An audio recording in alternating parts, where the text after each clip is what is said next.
Well, hello and good morning. It's me once again coming to you live from Cape Cod. I am Kenny Pulcari, your host of the party, and today is Tuesday, July 25th, 2023. And here are the things that you need to know about today. The Fed is kicking off the July meeting this morning. Investors are speculating all day about what they'll say tomorrow. It's a big earnings day, and so far, all the reports that we've gotten in the first couple of hours of the day have all beaten big.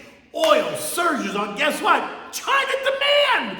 Treasuries are holding steady. The dollar is up. Gold is flat. And what do we have for dinner tonight? Well, like I promised, we're having this Linguine Clams, which is a new version brought to me by my daughter. Okay, so yesterday stocks began the week in the plus column as investors digest the latest mixed economic data, right? We had weaker services PMI, but a stronger manufacturing PMI. And we await the onslaught of the earnings announcements along with the latest policy announcements from not one, not two, but three of the world's biggest central banks, right? The Fed, which kicks off its meeting this morning and is preparing to announce tomorrow, the ECB on Thursday, and the Bank of Japan on Friday. By now you know that the mixed economic data is suggesting that the Fed might have managed to navigate a softer landing, not soft, but softer, while the lowered bar of earnings season has proven to be a boon for stocks and investors. Because so many of them are now beating on both the top and bottom lines and offering more upbeat guidance than originally feared even 2 weeks ago. Some are announcing new buyback programs while others have raised their dividend payouts, while still others are doing both, right? No one is expecting any surprises at all out of the three central bank announcements this week, right, in terms of rates. But there is a cohort of analysts that think we might get some forward guidance surprises out of the Fed and the ECB. I'm not so sure we will, but there are some that think we will. At the 4 p.m. bell yesterday, as the bell was ringing at the New York Stock Exchange, the Dow was up 184 points or 0.5%. The S&P up 18 points or 0.4%. The Nasdaq gained 26 points. The Russell was up 6 points, while the transport struggled to hold the line, falling 35 points or 0.2%. In the end, what investors are recognizing is that the still hot jobs market is helping the U.S. economy avoid this serious downturn, right? Think that hard landing. And that coupled with the weakening but not collapsing economic data has helped to fuel this round of recent advances. Look, so many street analysts were calling for a disaster earlier this year. Morgan Stanley's Mikey Wilson telling us that we should brace ourselves for S&P 3,000 before this is over. That was when the S&P was trading at 3,800. It's now trading at 4,550. And this morning he is offering a mea culpa, saying, we at Morgan Stanley stood by that forecast for way too long. We were wrong. The 2023 story has been one of higher valuations than we expected amid the falling inflation and cost cutting. Then they went on to call for the S&P 4,200 target 12 months from now. That's correct. He's calling for S&P 4,200, which is an 8% below current levels for June of 2024. Okay then. Of the 11 broad sectors, energy was the clear winner. Oil shot higher, rising 2.5% or $1.85 a barrel to end the day at $78.92. West Texas is now up 18% since June 30th. The XLE rose 1.6% in the day, leaving it down 2% year to date. Now, the XLE focuses on companies that develop and produce oil and natural gas and propose drilling and other energy services. It includes names like ExxonMobil, Chevron, Slob, EOG, Marathon Oil, Oxy, and Valero, all up yesterday. The XOP, which is the S&P Exploration and Production ETF, was also up 1.6, leaving it up 3.3% on the year. And it includes Valero, COP, Marathon Oil, SWN, all up better than 1.5%. Next up with the financials, up 1%. Real estate was up 1% yesterday, followed by the industrials up 0.2. Tech was up 0.2. Consumer discretionary up 0.6. Consumer staples up 0.4. Communications up 0.2%. Basic materials up 0.3. Utilities and healthcare were the losers. They came under a bit of pressure, falling about 0.2% each. But remember, these two sectors have been outperforming recently, so little profit taking should be expected and should not be a surprise at all. This week we're going to get more than 500 companies representing more than $27 trillion of value worldwide that are set to report their earnings. And up until now, there have not been any disasters at all. In the United States, 73% of the reports have beaten the estimates. Today in the U.S., we're going to hear from Danaher. They beat. General Motors, they beat on both lines. Kimberly-Clark, NextEra Energy, Archer Daniels, Pulte Homes, they beat. GE, they beat by a wide margin and offered better guidance. Polaris beat, Verizon beat, Sherwin-Williams, Dow beat, Triple M beat. And many will be waiting for the two biggies after the bell, Microsoft and Google. They not only want to hear what they report, but more importantly, what they're going to say about the role in artificial intelligence in the days, weeks, months, and years ahead. Meta is due to report tomorrow afternoon. Investors and traders and algos this morning have taken valuations to levels well above expected 12-month earnings, right? The S&P is now trading at 20 times 2023 earnings of $225 a share and 19 times 2024 earnings of $240 a share, well above the more reasonable 16 times in a rising rate environment. And all that means is that they expect corporate profits to continue to do well. Any downward adjustments to either one of those numbers is going to cause what? A reevaluation by investors, and that means prices will come in. But let's not worry about that right now because it does not seem to be happening. Treasury yields at 3.8% on the 10-year and 4.8% on the 2-year were seen as headwinds for stocks prior to the start of earnings season. But now that we're into it and we're not being disappointed, many investors are reconsidering the balance of what they want to have in cash versus what they want to have invested in stocks.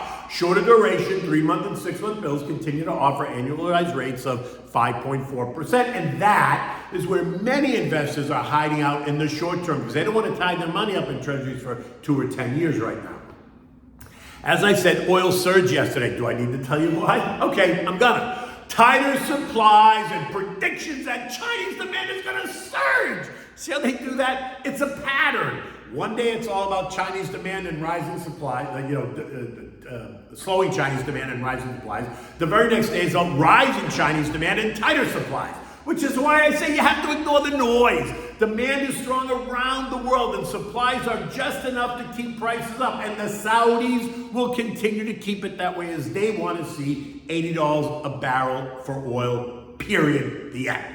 The dollar index is up by about 10 cents at 101.49 this morning, remains below all three trend lines, but it is up 2% since last week, and that's keeping gold in check. Gold is trading at $2,000 an ounce. Now, after hitting trendline resistance at 2021 late last week, gold remains in the 1950-2025 trading range for now. U.S. futures this morning are mixed. Dow futures down 30, the S&P's up 3, the Nasdaq's up 45, the Russell's down 1. Eco data today includes the Philly Fed Services Activity Index, known as the Non-Manufacturing Index. It includes the Richmond Fed Index of -10, today the expectation, Richmond the Fed Business Conditions Outlook, and the S&P CoreLogic Housing Prices Index. Investors are also going to be paying attention to the earnings reports and as they await the tech reports post the bell tonight. So it's going to be kind of a churny day, I think. European stocks are slightly higher. UK consumer confidence hit an 18-month high at -13. That's versus the -44 seen this time last year and the -25 that we saw in the spring. Inflation does remain an issue, but doesn't seem to be stopping anyone in Europe from spending their money. Germany reported a dismal business outlook, and that suggests that the ECB will not surprise to the upside by raising rates more than the expected 25 basis points. The S&P ended the day at 45.54, up 18 points. Traders and investors remain cautious ahead of tomorrow's Fed announcement. And while we all expect a 25 basis point hike, the focus will be on what JJ says about the September meeting. Remember, there is no August meeting, but there is a Jackson Hole boondoggle from August 24th to the 26th. The focus and the name of that presentation is the structural shifts in the global economy. JJ is sure to intimate what the Fed is thinking at that meeting because we will have had 3 more inflation reads before then, right? This week's PCE, the August CPI and PPI reports.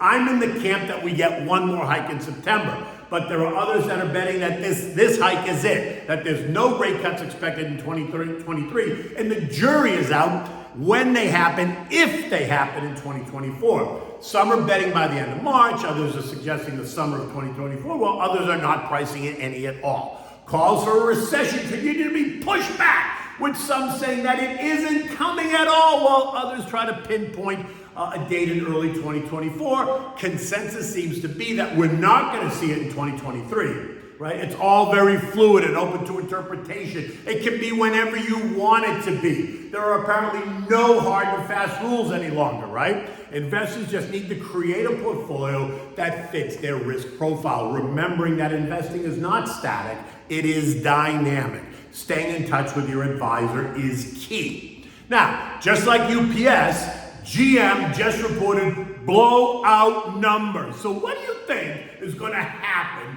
when the United Auto Workers Union holds the auto industry's feet to the fire based on what they just reported? The same way the Teamsters are holding UPS's feet to the fire. Higher wages, better benefits, and that means higher prices to the consumer to compensate. We are in this tighter 4,400, 4,600 trading range on the S&P, but trendline support is at 4,300. My sense is that the Fed is going to announce a hike and then leave the door wide open, and that might cause a pullback. I hope it does, actually. I'm being patient with new money, but I want to wait and see what happens and how investors react. I want to see the pullback. I'm sure others do, and shake the branches a bit, causing some of the weak people to fall out. In any event, this is not the time to fall asleep. Okay, so what do we have for dinner tonight? This was delicious. It's linguine and clams, but this is a different version, right? So we had this for dinner on Sunday night after we had that mussels bruschetta that I showed you yesterday. My daughter, who's also a foodie, brought this to the table, right? She made it. We did it together. It was delicious. So for this, you need the little neck clams, the shallots, the red pepper, garlic, olive oil, lemon juice, and lemon zest. You need freshly grated Parmesan cheese, white wine, you know me, Pinot Grigio, Santa Margherita. You need parsley, butter, and of course the linguine. You want to bring a pot of salted water to a rolling boil on the back burner for when you need it. Now in a large saute pan, one that's going to accommodate everything, you want to heat up the olive oil, add in the shallots and garlic. Saute them until they are toasty brown and nice and fragrant, right? Now add in 1 cup of the white wine, red pepper flakes if you want them, kosher salt, the clams, and about 1/4 cup of the chopped parsley. You want to cook that for 8 minutes or so until the clams are opened, right? Discard any clams that do not open. Now, throw the linguine in the pot. You want to keep it al dente. So cook it, actually undercook it just a bit, because it's going to continue to cook when you put it in the saute pan. When it's done, using tongs, add the pasta right to the saute pan. If you don't have room with the clams, take the clams and the shells out, just keep them warm. Stir the pasta into the sauce, adding about a 1/2 cup of the pasta water, which is the tears of the god. Mix it well.